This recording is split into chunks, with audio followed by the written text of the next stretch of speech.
Get your films on with the Blurs. Once an idea has taken hold of the brain, it's almost impossible to eradicate. Unpacking movies has never been more spot on, woke, fire, and just plain lit. They are lit all the time. So if you're unsure whether or not to plop down some cash for a film, check out the Blurs. When a man with a 45 meets a man with a rifle, the man with a pistol is a dead man. Brondo's got what plants crave. It's got electrolyte. You really only need to hang mean bastards.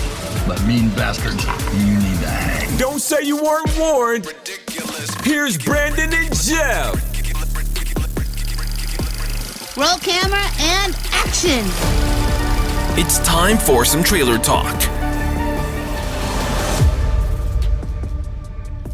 All right, so we're here talking about the second trailer. Usually we only do one trailer, but that was just a very nasty teaser in IMAX, because I saw that teaser before Mickey 17 in IMAX. And Jeff, let me tell you, the entire audience, when that teaser was going, by the way, because it's shot in IMAX, it's taking up most of that 8-story screen. Right. Everybody started grabbing their nose like this and sitting there like this, watching the trailer. And I saw a few people just get up and walk the fuck out. Really? Yeah.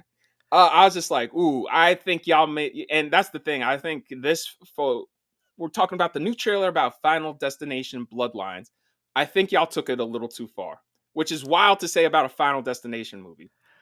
I wasn't that affected by it. Like, it was the whole entire backyard barbecue setup. So that's the thing, is I've only saw, the reason why it took me so long to watch this trailer is because the glass breaks and then the glass goes into the drink, and I'm just like, y'all are taking it to levels of Saw. It's never been Saw. It's always been a Rube Goldberg. Right.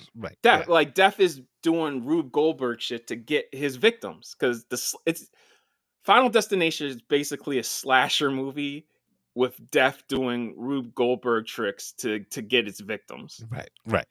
The shard glass in the drink, I'm like, yo, y'all taking it too far. This isn't Saw level. But then I watched the trailer and I was like, misdirect. Oh, okay, all right. Yeah. I was like, all right. Still don't like him stepping on the shard of glass, but I do want to see that the lawnmower. I do want to see that. I want to see. I'm gonna reserve judgments until I see the sequence in its entirety. Bro, let's talk about the Space Needle in Seattle. Yo, this is the most expensive sequence I've ever seen in this franchise. So here's the thing, though, right? When everything that happens to the Space Needle, it looks cheap to me, right? It looks expensive to me. It looked like the CGI looks fucking cheap, and they have time to finish it, right.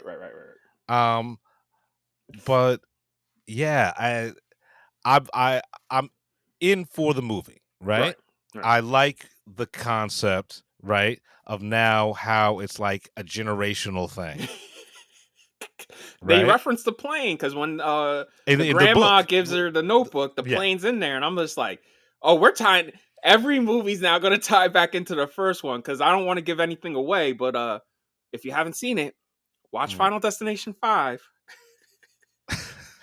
Listen, I'm telling you guys, they're all streaming on HBO Max. Like, I love the first one, I love the third one, love the opening to 2. If you watch those movies, you'll understand why. Like, those are just, that's what I want from slasher movies, is bad characters, cheesy dialogue, and expendable characters. Right. You want comeuppance. You want to watch like people you hate die horribly. And you get that in spades. The only, like, Final Destination 4, which is called The Final Destination, that's garbage.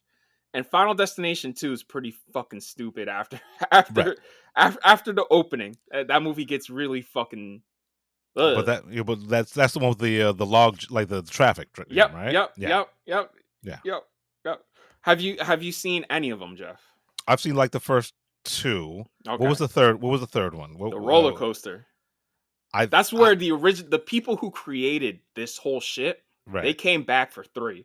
That's why 3 is so good. Right. So, like, I watched the first 3. Quentin Tarantino loves 3.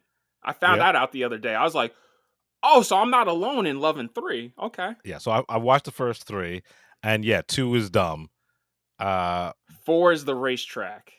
Yeah, I haven't seen that one. Yeah. So like Yeah. 4 and 5 I have not seen. All right, so I will say watch 5. Uh-huh. And then to complete it, then watch 4. Save the worst for last. All right, fair enough. And Jeff, carve some time out this weekend and we'll get through them because I want to talk to you about them. All right, yeah. Maybe we'll do a Final Destination special, retrospective. Yeah, I'm down for that. Yeah, because I've been watching them repeatedly now that they're all on Max because they're just comfort movies. Right. As weird as it's to say. Look, like when they're good, they're really inventive, right? They're fun. And Tony Todd's back in his final role. I was like, oh, the Mortician's back. And the reason why they didn't bring him back in 3 is because the people who created it, James Wan and Glenn Morgan, they were just like, bro, if we bring him back, we just have to say like, oh, he is death. Right. Yeah, like my man looks like he has cancer though. Yeah, I was gonna say that. Like he looks so frail. He looks sick. Right. Yeah. When I saw the trailer, I was like, oh, that's Tony Todd. Yeah.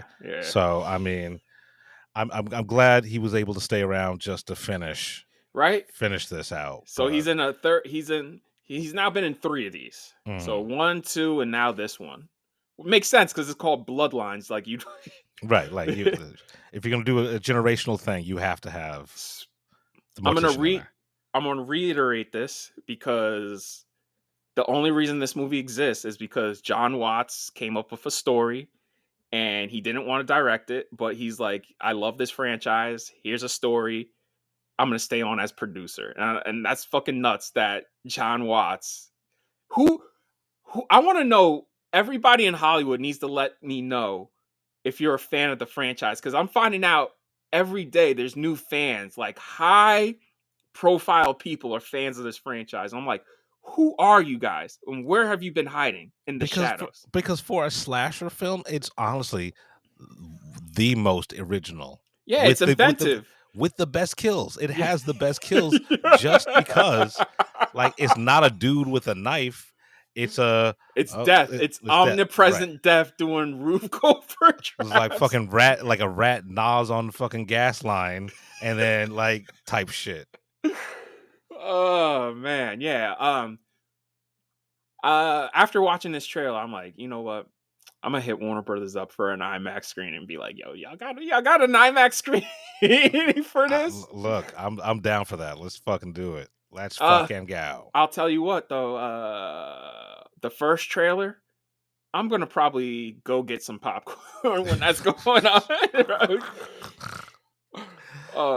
Also, it looks like I was like, that doesn't make sense because the character who got killed in that first trailer, he gets hit by a bus in this trailer. So I'm like, wait, which is it? Which is it? It might be one of those like, bro, how do you get set on fire though? Like he falls in a fireball. How do you fucking survive that? It might be a premonition thing, right? I see. Yeah, it's a premonition thing. For those of you who don't know, there's always a character who can see what's going to happen before it happens. And they always trying to change the rules and cheat death. But as Tony Todd has to remind you, you can't play death. He whispers in that tone. That's why the one thing I love about Final Destination 2 is his final line where he just goes like this. I'll see you soon. Because he's a mortician. You know what I'm saying? I gotta go back and watch those. Yeah, they're good. They're really good. Yo, listen. Yeah. Slashers aren't really supposed to be fun. They're just supposed to be cheap thrills. This is literally the only franchise where I'm like, yeah, this is fun. And like the thing about it is it's gory, but it's not too gory. And that's one of the things I had reservations about with the first trailer where I'm just like, are we taking this to Saw levels? Because now this just seems mean and like disgusting. And like these movies have always been graphic. You're right. But not extreme. Right. I was like, we don't need torture porn in these movies. Right. Let me have my one franchise where I don't have to yak. So I'm excited for it. Like the trailer sold me. Like I said, the VFX on the Space Needle shit It didn't sell me, but like that barbecue scene. It's hot though, right? You gotta admit, it is hot. I mean, it's hot. It's hot. Like the chick gets crushed by a piano. It had big Ghost Ship vibes. Like that. Damn, I have to rewatch that. Remember shit. Ghost Ship? Yeah. That fucking baby. Remember House of Wax? I try to forget about it, but yeah, like where Paris Hilton was giving the head to a black dude. I was like, oh, that's how you know this is fiction. She's and then 2 seconds, I'll never forget. I remember watching that movie. She's like, a scene later, she's like telling the black dude, she's like, I'm pregnant. I'm like, oh yeah, this is highly fiction, bro. Yeah. So, House of Wax. The OG House of Wax is awesome. If you can see it in 3D in a theater, definitely do it. But the one with Paris Hilton that they put out in 2005, that was a Joel Silver passion project, and it should have just stayed a passion project. Right, just like it should have been his White Whale. Yeah, because I don't know that house. It proved not every old horror movie needs to be remade. Especially when the one thing the old House of Wax has is Vincent Price. Right. Right. Like you can't replace Vincent Price with Paris Hilton and Elijah Cuthbert. Oh yeah, I forgot. Like she forgot she's the main character in that motherfucker. I forgot about most of that fucking movie. Yeah, and for good reason. But yeah, Final Destination Bloodlines dropping in May. If y'all let this shit flop, man, I could do with a new Final Destination movie every 2 or 3 years. I mean, look, it's a horror film. People love that shit, bro. Right? We just said Companion flop. That's a horror film, but it's not really a horror film. To me, that Companion is a thriller. All right, fair enough. Comedy thriller. Like, this is a horror film. Yo, listen. Look, if it's as good as I hope it is, Jeff, I'm gonna go see it again on that 8-story IMAX. I ain't gonna lie, this shit looked hot. Looks hot, bro. That shit looked hot on that screen. Like, it had me at that barbecue scene because it was a total misdirect. Right? Like the shit that the grill fucking blows up. Right. Like Oppenheimer level explosion. And it's like, what is happening here? What's gonna happen? I was like, oh shit. The lawnmower. That's how it happens. I like how it's so lame in The Happening when M. Night does it, and then you watch it in this, you're like, yeah.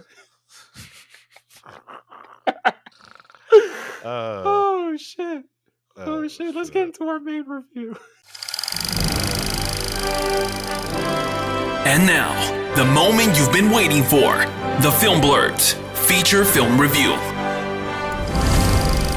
All right, so I'm going to get into a couple of indie movies. Let's get into Eric LaRue, which is Michael Shannon's directorial debut.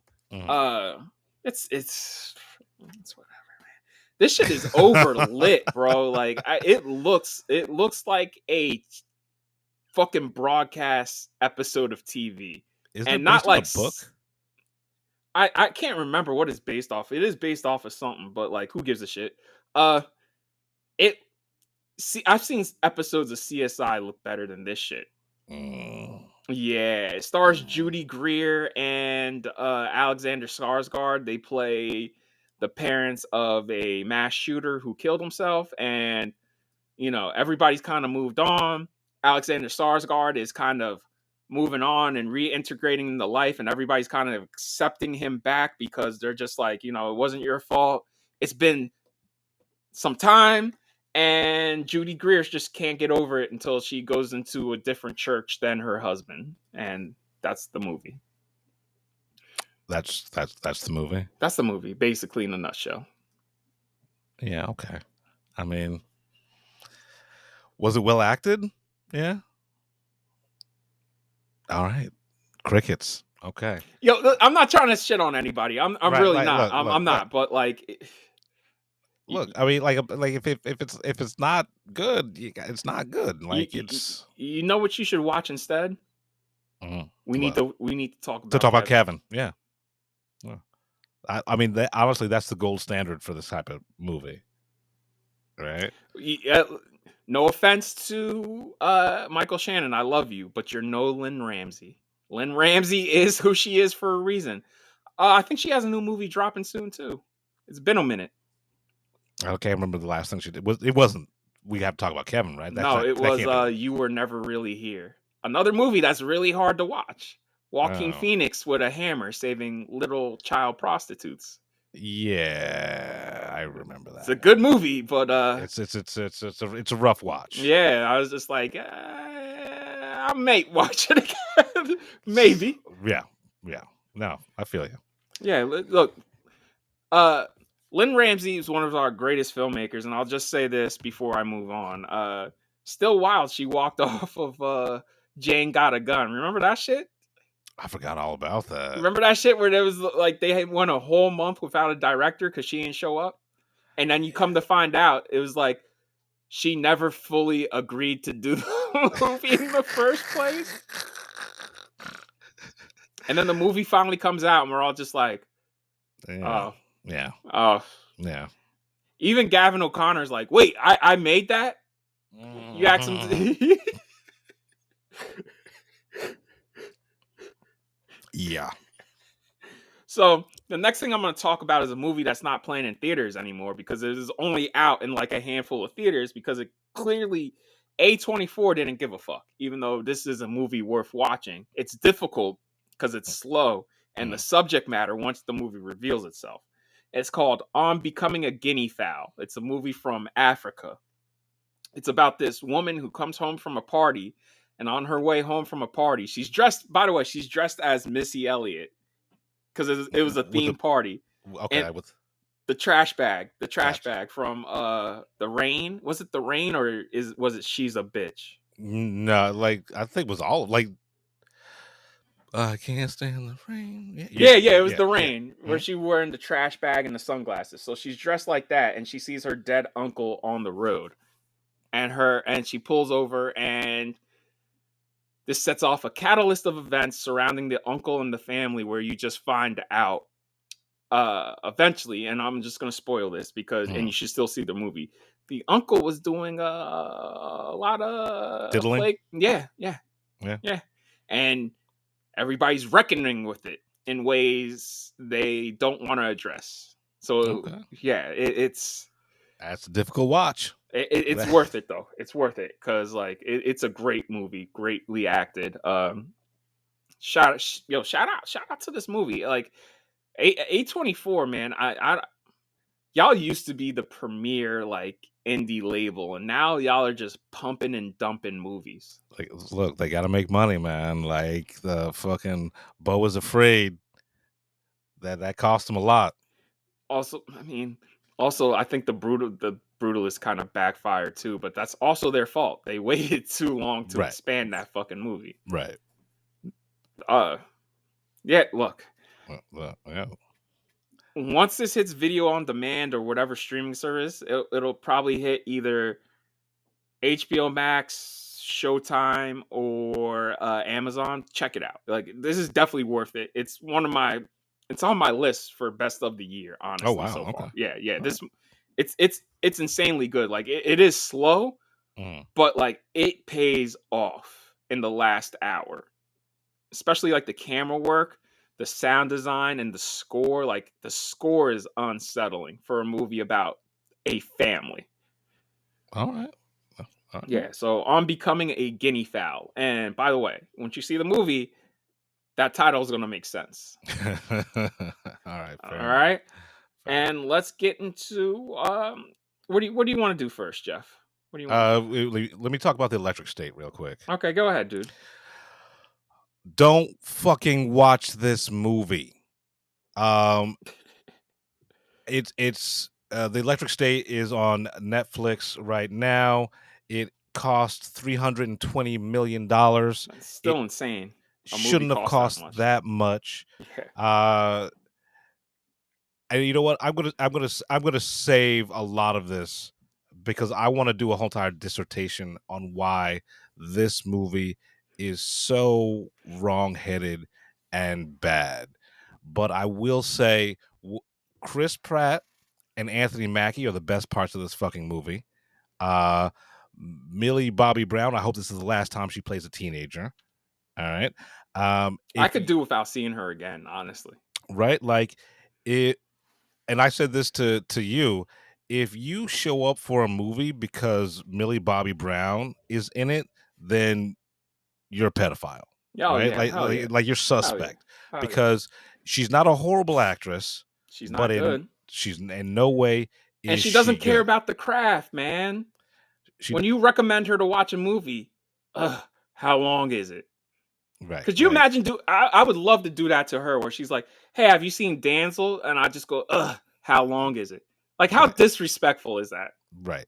Uh, and most of just like most of the other movies I've seen her in, she's just yelling.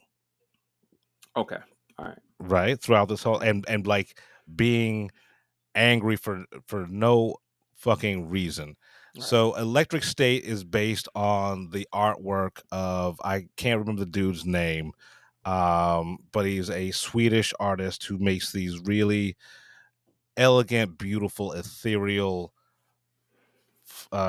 paintings Right. that incorporate technology into the landscape of like the world. So it's like it's near future type shit, right? Right, And it's right. it's beautiful. Oh yeah, because he also did Tales from the Loop. Right, right. And from what people have told me, because I'm gonna see the Electric State later this month when I activate Netflix. But from what people told me, they're like, yeah, just watch Tales from the Loop. And I'm gonna say this now. I finished Tales from the Loop. Hard watch. It's slow.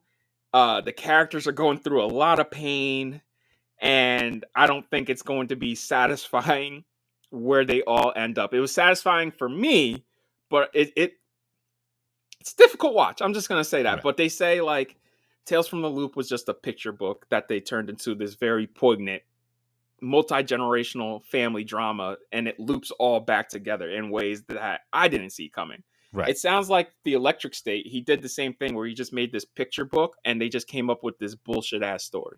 Right. And there's so many problems with it. Like Right. so it's about a world where sentient robots try to get their freedom, and there's like a world war against robots and shit like that. But the robot designs are so fucking stupid. Like who makes it? Like they got like robots that look like a taco. It's like, what motherfucker is spending money to make a taco robot?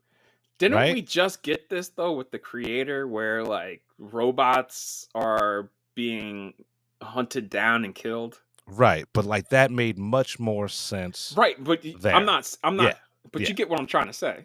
Right, and like I mean that's something that goes through fucking sci-fi. Like, you know, the thing you create. Right, Blade Runner. Right, fucking Terminator. Right.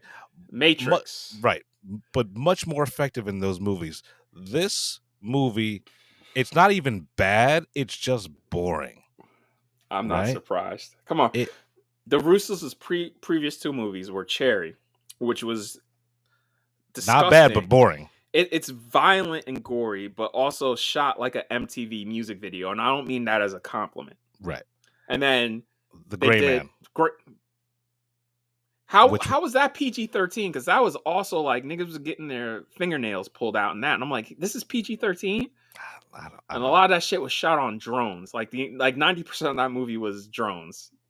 Yeah, I don't know, but like this is and another. I think that's getting a sequel, baby. Well, this is another critical failure for the Russos when it comes to fucking Netflix. Yeah, y'all excited for these niggas to do the next two Avengers? Okay, all right. That seems like to be the only thing they can actually. We'll see. We will see. But the Electric State it felt like someone was doing a Spielberg movie, but hated Spielberg. Right? That's what this movie is giving. It's giving AI meets Ready Player One. Makes sense considering the main actress hates movies. Yeah, like it feels like a cash in, but there's no way this should cost $320 million. Actress, I should say. Actress, quote unquote. performer. We'll call her performer. It's just after Stranger Things, I'm good on her, bro. And like the robot designs are horrible. I'm glad everybody who was in this got a check, right? Because there's so many fucking cameos. Yeah, I heard Giancarlo's in this, and I'm like, bro, I know you're not that hard up for money, man. You've been in so much over the past 10 years. You don't need a check that bad. But here's the thing. Giancarlo probably only did 2 days because most of his performance is his face on the television screen of a fucking drone robot, right? So he did 2 days and probably made at least $100,000, right? I can't be mad at him for that, but he's wasted here. Absolutely fucking wasted. I heard again a film journalist I respect, Sean Fennessy. He said that they pull a Rise of Skywalker in this, and that Chris Pratt's best friend robot dies, and then 3 seconds later comes back. Yeah, it's a robot inside a robot. Sorry, I ruined it for you. Oh man, I cannot wait to see this shit. Right, God damn. And I think with a much better script and more competent directors, this could have been at least enjoyable. With the same cast or with the same cast, get rid of. You could honestly just get rid of Millie Bobbie Brown. Like you could cut her out of this. Right. Do some tinkering with the Chris Pratt character. Right. Same fucking movie. Okay. All right. And it'd be much better. Yeah, much better. I really enjoyed Chris Pratt and his robot buddy. Okay. I really did. Maybe that should have been the movie. It should have been. Sounds like they tried to make a fake ass Spielberg movie. Yeah, 100%. Like it felt like watching this whole entire thing, I was like, Spielberg would have done it better.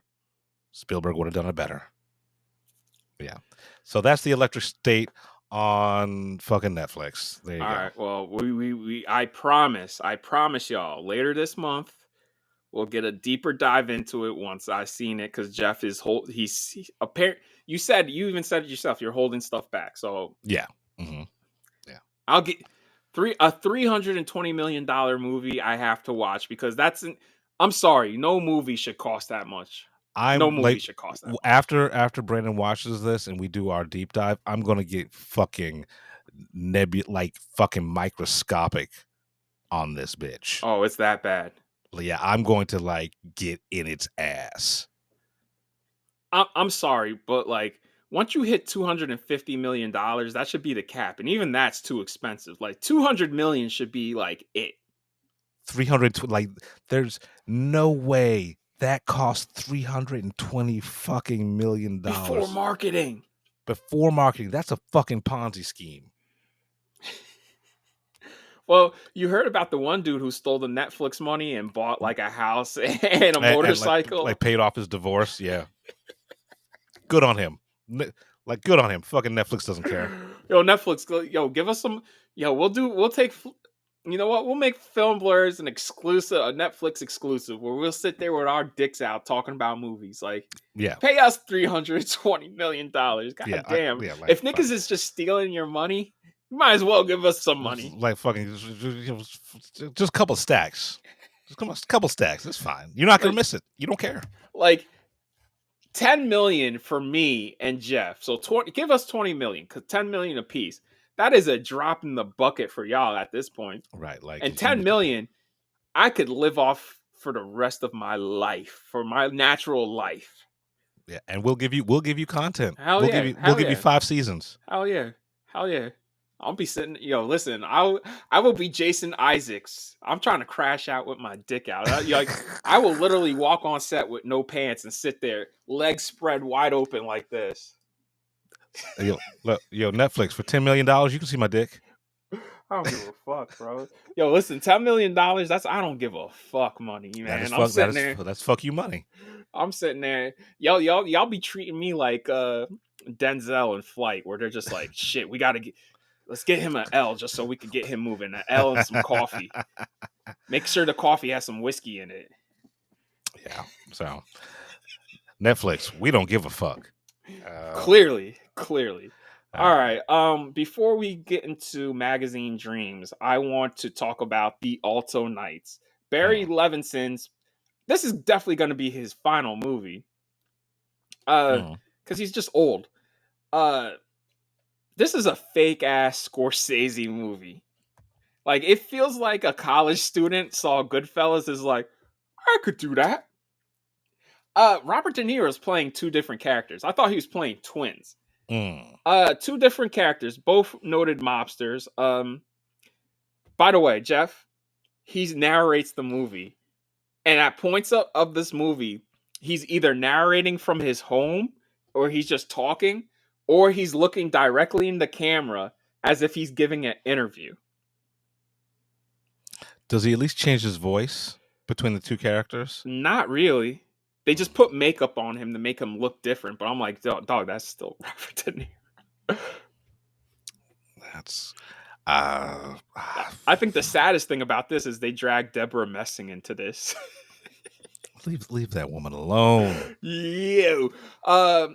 This shit is boring as fuck. It is terrible. It is amateurish. Like, if you told me this was somebody's first movie, I'd be like, oh, well, yeah. But as this stands, I'm just like, damn, dog. Like, y'all spent $50 million on this. And this was a David Zaslav passion project. Really? So I'm like, bro, you can't even... You have no business being mad at anybody when you're greenlighting bullshit like this. Does he even like movies? Right? I don't know, man. Like, it feels like he wanted to make his own Goodfellas, and I'm like, bro, this is a... If this was a film... If I turned this in at film school, my professor would give me an F, an F minus. Derivative. Yes. This is less than 2 hours and somehow feels much longer. Like, Jeff, I was so bored at a point that I got up, went to concessions, bought a popcorn, buttered up the popcorn, put some salt on the popcorn, and came back. Wow. Yeah. Like, the average age of every person in this movie is basically 84, except for Cosmo Jarvis. And even Cosmo Jarvis is heavy in makeup, and I'm just like, oh boy. Yeah, this movie, I want to keep it. I'm gonna move on because there's why keep going? Like, Jeff, once this hits HBO Max in 2 weeks, right? Watch it. Is it this year's Marlowe? Yeah, good. Have you seen that yet? No, because like you hated that movie so much. It's like I don't even want to bother. Oh boy, yeah, this is man. This is an abortion. Oh wow! All right. All right, so let's get into magazine dreams, which I saw literally directly after this. Okay. And I was just sitting there. I'm like, man, I made 2 mistakes today. Okay. All right. So John, and the only good thing I'll say about this is Jonathan Majors, but you go ahead. So this is another movie where I will never have to see it again, right? Yeah. And it's not that it's bad, right? It's that it is such a rough watch. It is so it just assaults you. Yes. with like the despair of this man throughout the whole entire thing. Because he's mentally ill. And you're just in his mind, and even in his mindset, you're just like, dog, just stop. Yeah, like I was literally screaming at the screen at some points, like, nigga, no. Yes. Nick, don't stop. No. Stop. Don't do that. Yes. It's like feeling sorry for a ticking time bomb, right? It's like feeling sorry for a gun, right? Like, like that this thing is going to go off. You don't know when, but it's going to go off, but you feel bad for it. Mm-hmm. Right? Mm-hmm. it's interestingly shot. Yeah, I'll Right? say that. It's well directed. Right. It's well directed, well shot. It's written and directed by Elijah Bunham. And like it's like I said, it's not a bad movie. You've seen like I can't say I enjoyed it, right? Like, but it's not an enjoyable film, but I did appreciate everything that I saw, even though I've seen this shit before. Yeah, it's derivative, and I will tell you my review I put on Letterboxd, which people found funny. This is my review: The King of Taxi Driver Folie à Deux. Okay, there we go. Yep, 100%. It is literally the king of comedy, Taxi Driver, and Joker rolled into one movie, and I'm just like, bro, why do we keep making this fucking movie? The only difference is he's a bodybuilder and he's black. Right. And it gets into stuff that made me uncomfortable. Like when he freaks out at the restaurant on the family, where he's just like, yeah, call the police. Tell him 6'2" black man. That's right. African American, Negro, nigger. And I'm just like, yo, I'm looking, and I had to Google the director walking out of this movie, and it disappointed me to see that even he was black. And I'm just like, what the fuck are you doing, dude? But like, see, I actually, like, I can't say I enjoyed it, but I thought that was well executed. That scene, not at all, not at right? all, not at all. Like I said, like you said, the derivative. I've seen this movie. We've seen this slow descent movie before. That being said, Jonathan Majors is fucking a beast in this. Yes, that's the only reason to watch this, is because he's giving a once in a generation performance, and it's sad that he crashed out. And I'm just saying it's sad that he crashed out is because recently he even admitted, he's like, yeah, I beat the bitch, and I'm just like, damn, dude, like we sat on here defending you, man. But look, fucking look at Josh Brolin. Yeah, right? And all the shit he did to Diane Lane, right? Like, so Tenoch Huerta's out here running around still as Namor. I was like, oh, okay, all right. Right? So like, if you're gonna forgive one motherfucker, you gotta forgive all motherfuckers, right? Yeah, like, yeah. You can't have it both ways. But anyway, John Landis, right? Like, listen, I'm trying to get on John Landis's level. I'm trying to Twilight Zone some. Yo, let me Twilight Zone Tom Cruise. Tom Cruise is gonna Twilight Zone himself. But yeah, Jonathan Majors, like you said, a once in a generation performance. Like, if this had come out when it was supposed to, it would be Oscar winner. Oh hell yeah. Fucking Jonathan Majors. Oh hell yeah. He would be in every fucking movie right now. Like, I know shout out to Michael B. Jordan, because he's currently on the Sinners press tour and saying like, oh yeah, that's my brother. I'm definitely gonna put him in movies that I direct. And I'm just like, my man, I don't mind you saying that, but wait till you start doing Creed 4 to start saying this shit, because we need Sinners to be a hit, baby.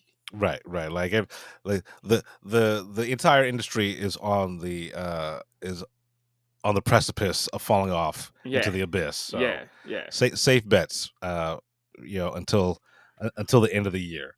But yeah, so Magazine Dreams, like I said, it is a rough watch. Yeah, it really is. It's also, I want to say, the final credits are like 4 or 5 minutes, so it's 2 hours and 4 minutes. This is 2 hours you're spending with this guy, and it's too long. Like, it is repetitive and episodic, because every time something happens, I'm like, man, I remember checking my phone halfway through, and I'm like, damn, there's still 30 minutes left. I'm like, yo, we're at a point where we need to wrap this shit up, bro. Right. Like, it is a rough watch. Like, and I can't say I enjoyed it, but I can say I appreciate what's on display here. Right, just like how I felt about Requiem for a Dream, right? I can't say I enjoyed Requiem for a Dream, but I appreciated the artistry that was on display. But all that's being said, Jonathan Majors, I have never seen a performance. I haven't seen a performance this good in a minute. Yeah. Also, shout out to the sickos who are just like get home and they're like, yeah, you know what? I'm gonna put on the 4K Blu-ray of Requiem for a Dream just on a whim. Why would you do that to yourself? All right, so now let's get into the Amazon Studios action double feature Power Hour human trafficking Power Hour. It's the human trafficking Power Hour. Yo, let's get. All right, so let's do the. Let's talk about the worst one first. Yeah. Oh, yeah. That's what I was about to say. Let's get into a working man, aka a working piece of shit. This movie's terrible on every goddamn level. For us, you have to give Jason Statham a wide berth, right? Yeah. Because sometimes you'll get a fucking fantastic Jason Statham film, and sometimes you'll get a flaming piece of shit. But at least a flaming piece of shit will be enjoyable. Listen, I'm glad he's still declaring himself in these movies, like in The Transporter, I'm the Transporter. In Crank, I'm Chef Chelios. In The Beekeeper, I'm the Beekeeper. And now he's like, I'm a working man. Yeah. A don't connect to B. Like the best fight in this movie is when the cartel, which is wild that a cartel in broad daylight shows up to a construction site to beat the shit out of somebody in broad daylight. That's the best action scene. And they never explain it though. They never brought back. You would think the cartel back. would be the fucking main villains, and I was just like, that's it. Like the cartel. We're like, bro, the cartel are villains in their own fucking movies, and you're trying to tell me a 10 minutes. That's it. Yeah. Yo. Everything is fucking bad in this. Everybody's wasted. Michael Pena, like, I'm glad he's eating. Yeah. Fucking the Russians with the horrible accents. Yo, let me say this: the henchmen in this are needless. Like, and they get more and more outlandish and cartoonish. And I'm just like, why aren't we just following the people who kidnapped her in the first place? Like the two opioid addicts. Right. Like they should have been the main villains throughout this whole thing. And instead, we're jumping through hoop after hoop. Like first it's asshole drug dealer, then it's the Ali G twins. And then you get to the bikers, the ghetto bikers, where I'm just like, what in the fuck? This nigga is sitting on a throne of motorcycle parts. So okay, so let me try to Venn diagram this. Okay, so a working man, can't remember what his fucking name is. Working man goes in and lazily tortures the Russian drug dealer. the Russian oligarch, right? Oh yeah, I forgot about the uncle. Who are you? I'm like, nigga, this is not Batman. Right. What are we doing? So he tortured, like, that's first torture of the Russian oligarch in his own house in the pool, right? Grabs his phone, right? Puts it in his pocket, right? He's got the bad guy's phone with all the contact information for the guy he needs, right? Instead of opening the phone, he decides to sell meth. Drugs. We see for 40 minutes. Right? 40 minutes. So he has to work his way through the criminal underground selling drugs to get to the guy who kidnapped the little Mexican girl. Right? You had the phone the whole entire fucking time with his number in it. Yo, when you leaned over and whispered to me, I also thought the same thing. Like, why didn't you check the phone first? I was like, yo, the first thing I thought, I was like, yo, this dude sucks at basic. Yo, my mom would think of that before doing all this. I was just like, bro, you are and this is wild problematic. I'm going to say this, but you suck as an investigator. I was just like, yo, this nigga is CTE Holmes. Because he's been in it too much. I tell the truth. tell the truth. Dumbass Sherlock Holmes. Dumbass Holmes. And then like there's a whole entire subplot with his daughter living with the grandfather who's a fucking douchebag. He's like, I'm like, why do you have this 80-year-old acting like he's fucking 20? Right. And like and the backstory about how his wife, how a working man's wife died, and like the father blames him for like, you were never home. So and you're a violent man. Violence follows you everywhere. I'm like, bro, he was in the military. What are you talking about? Yeah. And then, all right, and so we have fucking her. Oh God, I can't even think of his name. Fucking Hopper from. David Harbour. David Harbour has nothing to do in this motherfucker. So like we're introduced to David Harbour. He's a blind dude. He almost hits Statham with a fucking bow and arrows. Like it was like, oh shit, we got a blind nigga swordsman right here, right? Like he's nasty. He's nasty with it. I was like, yeah, we getting the redneck Zatoichi, right? Like okay, yeah, this is definitely gonna play into something later on in the movie. Let's call that. That's what we're gonna call that nigga. Is redneck Zatoichi. Yes, right. His whole entire fucking arc is he babysits Statham's daughter and gives him a bunch of guns. So the Bluetooth gun, which makes no sense. Also, I was just like, if you could do this, why didn't you just start off with that? And then he just leaves it. He just leaves it. I'm like, bro, you're leaving evidence at a crime scene, at a major crime scene. Also, the two dirty cops just happen to always be there. And I'm like, because it's a small, they're in the backwoods, small town. Yeah, but wouldn't other cops be like, why are you guys only patrolling this area? And you're always there when something shady goes down. And like, we can't forget fucking Ricky J stunt double being the fucking hack and slash pedophile rapist dude. Yeah, that would. And then the girl, they introduced something later in the movie where with the girl who gets kidnapped, where I'm just like, if she could do this whole time, why didn't she do it? And I would rather see a movie where the victim gets kidnapped and she has to fight her way out, because that's a more interesting movie than this shit. Because this is written and produced by Sylvester Stallone, and you can tell because this has big Rambo Last Blood vibes, which that movie's goddamn terrible. And Homefront. Do you remember Homefront? I remember talk of Homefront. I've never seen Homefront. Yeah, I've seen Homefront. Here's the thing. Homefront had James Franco, Kate Bosworth, and Winona Ryder in it. Is this a good movie? No, but I'm like, bro, this is just Homefront all over again. And here's the thing.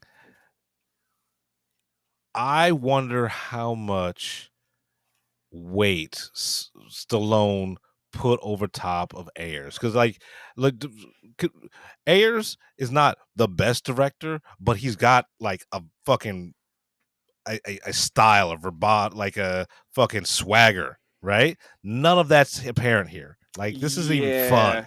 Like, yeah, I will say this: The Beekeeper I did not like, as you guys know, Jeff did. And I will say this movie makes The Beekeeper look like goddamn masterpiece.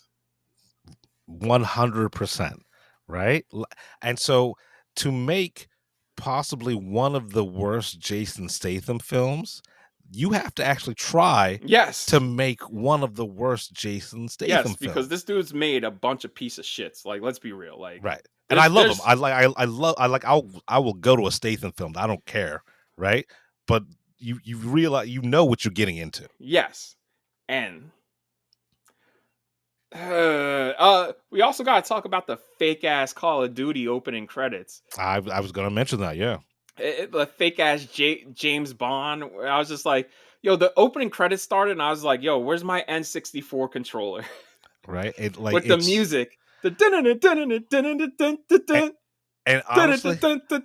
And honestly, I appreciated that. Like when I saw that, I was like, okay, this might be interesting. This might be fun. looked like an N64 cutscene, bro. I was like, yo, we playing GoldenEye right now. Right. The shootout at the end was not even kind of, it was boring. It doesn't make sense with the Bluetooth shit. I'm like, bro, that's not how Bluetooth works, though. That's just a remote control type shit. Yeah, and it was 100%, because I forgot about the Council of Russians who were like, leave this man alone. You cannot kill him. Also, he gets the title of working man because ghetto biker makes no sense. Anyway, this whole character makes no sense. He's just like, man, you must be military. I've seen moves like that before because I've served in the military. You ain't no dealer. You're a working man. Yeah. This is based off a series of books. And the reason this got greenlit is because these niggas really thought, oh, we have a long-running franchise. No. See, here's the thing with franchises. You have to make at least the first one good. Yeah. Right? Like, this is not, it's boring, it's confusing, it's over the top, but not in a fun way. Like, if it were over the top and the filmmakers were winking at us, right? If they knew it was over the top, like Commando, right? Then I could like buy in. I was like, all right, they know exactly what they're making. They started out trying to make something. I'm telling you guys, from scene to scene, I was just like, this does not track. This is such a simple storyline. Girl gets kidnapped by human traffickers. He goes to find the girl.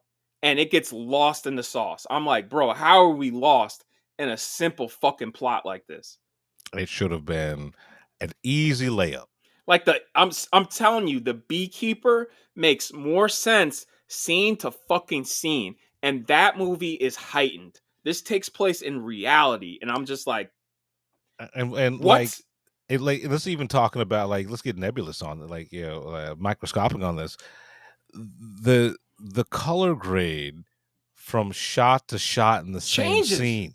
Yeah, because like he's beating up the shit out of a douchebag drug dealer in his living room, and then it cuts to him in the bathroom, and it's all washed out, saturated colors, and it's on a Dutch angle for some reason. And then he goes back into the living room, and it's back to whatever basic bitch color grade. It's like, but why did you change the color? Like, I don't understand. Like, yeah, you didn't change the mood, you didn't change the lighting, you didn't even change the music. Yeah, so like you just changed the color, but why? Because this has 50% on Rotten Tomatoes, and I'm just like, I don't understand why some of y'all and people I respect like this fucking movie. Like, what the fuck is going on here? Like, look, I get it. Some people I like stupid, but this is fucking dumb. Yo, listen, we're about to talk about a stupid ass movie. It's a stupid ass movie that at least tracks from scene to scene. You know what I'm saying? So let's get into it. Our second part of our human trafficking Amazon Power Hour, Action Power Hour. 8 years later, we are finally getting The Accountant 2. Look, The Accountant 1 people have problems with because of the autism stuff. And I'm like, oh, if you had problems with it in the first one, please don't come see the second one. Please, because they go to levels where I was just like, oh, we went full fucking stupid. And you know what? I love it. I love it. And like, but it's not disrespectful. Well, right? No. Like there's nothing disrespectful about the way they handle the autism, but I will tell you this. I liked the first Accountant. So do I. It's right? a nice little thriller. Right. I love this one. This one's an action movie. This is an action buddy comedy. Yeah. Right? Yeah. This movie is fucking hilarious. And it goes full stupid. Like, let's be real, because like I did not realize that Justine was his guy in the chair. I was like, I even put 2 to 2 together at the end of the first one. Yeah. And I realized that's one of the reveals at the end of the first one. I was like, why didn't that went over my head? Why didn't I think of that? Yeah, like I was like, oh yeah, that makes fucking sense. It's a total shift tonally from the first one, but it works so fucking well. Yes. Right? And the chemistry between Barenthal and Affleck is fucking like chocolate cake fucking covered in coke, peanut butter, cocaine, right? Like it is fucking magical. And you know what? The action, unlike A Working Man, the action is shot well and it's exciting and it's staged well. Right. That last scene, that last shootout is like, that was fucking hot. Hell yeah. Yo, Bernthal takes out a dude in the last shootout, and I was just like, bro, you went over the top. Right. O-Dog? Yo, Bernthal is basically O-Dog from Menace to Society, bro. Oh, like this movie had no right to be as good considering it's 8 years later. And like it is a total tonal fucking shift. Right, because besides Affleck and Bernthal, the only people who come back are Cynthia Robinson. I think her name is Adita Robinson. She comes back, and J.K. Simmons. Right. And it's surprisingly touching. Yeah. Right? It's emotional. Like the part where he's line dancing. Yeah, I was kind of like, it was funny. It's funny, like it's funny, but it's touching. The whole scene in the country western bar, I was just like, this is insane to put in a movie, and I love it. And like, that movie does not give a fuck. And there's so many like segues and things that you could have cut for time, but like I don't touch a fucking thing. Hell no, right? hell no. I cannot wait to see this again because we saw this in a very tiny screening room. I cannot wait till this opens so I could go to Neshaminy and see this in Dolby Cinema, large and loud with my brother. Because, spoilers for the first movie, Bernthal and Affleck are brothers. And this is the most accurate portrayal of brotherly love I've ever seen. Like everything, like everything they do in this, I'm like, yeah, I've done that with my brother. Like, me and my brother had to share a bed. You know what I'm saying? Me and my brother, we get in the fights. Me and my brother are like, you know what? Fuck it. Let's fight. Like, we gang up on somebody and beat up somebody. Yeah, like this movie is fucking fantastic. It really is. Yeah. Right? Like it's lots of pathos too. And the pathos come from, again, the brother relationship. I'm so surprised. However, I will say the storyline with Danielle Penda fucking insane. Like, I did not expect the reveal, and I was just like, y'all took it to an insane level, and it still works for me. But damn, bro, that is that's like dumb as fuck. Right? It was totally fucking insane. But I loved everything else so much. I was like, all right, I'll let you have that, bro. I will watch 10 more accountant movies, no questions asked. The fact that Gavin O'Connor said the most problematic shit about the third one, where he's just like, yeah, the third one's gonna be a buddy action movie, and it's gonna be Rain Man on steroids. I'm just like, yeah. Like, when I first read that, I was just like, are you out of your fucking mind? And then you watch the second one, you're like, oh yeah, that makes sense. Yeah, make total sense. Yeah. This excuse me. This is the closest thing we've gotten to peak 80s Shane Black. Yo, I'm saying, man, like, we don't get action movies like this anymore. Like, at all. And like, if you guys like action and want to support action, go see this. Like, I'm telling you, this is getting my highest recommendation. Like, I give this 8 slaps from the hands of Zeus with lightning bolts out of 10. Like, go fucking see this in Dolby Cinema. Like, don't cheap out. Pay for them Dolby tickets. Like, baby. go to the theater. Don't wait for this to come to fucking Amazon. Spend the money to watch this. I guarantee you will not be disappointed. I don't guarantee shit. I guarantee that. And you guys have no excuse to not see the first one, because the first one's streaming on both HBO Max and Amazon Prime. Right. And shame on fucking Warner Brothers, because y'all didn't want to make it, but then you still have your hands in this one because your logo's still in front of it, and during the end credits it says in licensing and production with Warner Brothers. Yeah, exactly. I was like, oh, you didn't want to fucking fund it or make it, but then you still want a piece of the pie. Right, like when it makes all this fucking money. All right. Yeah. All right. But yeah, fucking Accountant 2, baby. It takes everything you like about the first one and ups the ante, and it's just a better movie all around. 100%. And that's coming from somebody who really enjoyed the first one. Like I do. I really like the first one. Like I was lukewarm on the first one. I was like, it's good. Yeah, the first time I was the same way. I was like, it's all right. But then before we saw this one, I rewatched it again. I was like, oh no, this is a good little thriller. Like a good little action thriller. Like it's solid. Now I see why people keep saying like, yo, when we get an Accountant 2. And Accountant 2 is what you wanted from Accountant 1. I'll just say that. Yeah, 100%. Like, I cannot wait for Accountant 3. I'm going to do my part. Me and my brother, we're going to do our part. Spend money. I'm going to spend money. To make sure Accountant 3 gets made, nigga. Yeah, 100%. Like, I was so happy leaving the theater, the screening room. I was so happy. Yeah, this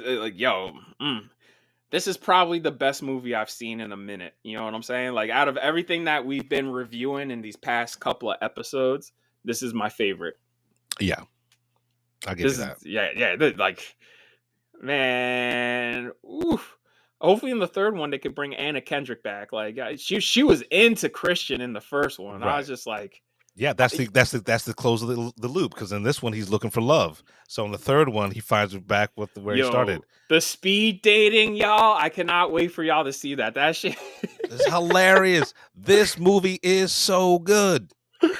That's the thing. Like, this movie knows exactly what it is and is not afraid to like not be funny. Right. And it does give you human moments. Like, they are human beings. Like, yeah, I love that these characters, like, this is the first time in a long time we're getting anti-heroes that we can root for. Because usually anti-heroes, you're just like, you're not meant to root for these people. But I'm like, no, these are criminals that we're supposed to root for because they're doing terrible things for good reasons. Right. Yeah, this is... Plus, listen, Brax, let's be real. Brax is a fucking psycho. But he's a 100%. Psycho I would hang out with. Yeah, like I want Brax, him on my team. Yeah, like, Brax is a crazy... Honestly... Let's get once we're done with the Accountant in general. Give him his own spinoff. Yeah. I'm down for that. Have him eating ice cream and lollipops, because I was like, in the first movie he has a lollipop, and the first scene in this movie has the lollipop, and then in the next scene he's just eating ice cream, talking to a woman. This woman's terrified out of her mind, and she's like, "Are you going to kill me?" He's like, "Why am I going to kill you?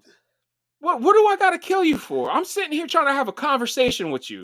I'm gonna kill you." The hotel scene. Scene with the dog.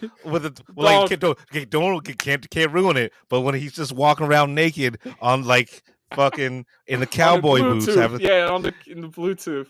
Watch this movie when it comes out. Watch it.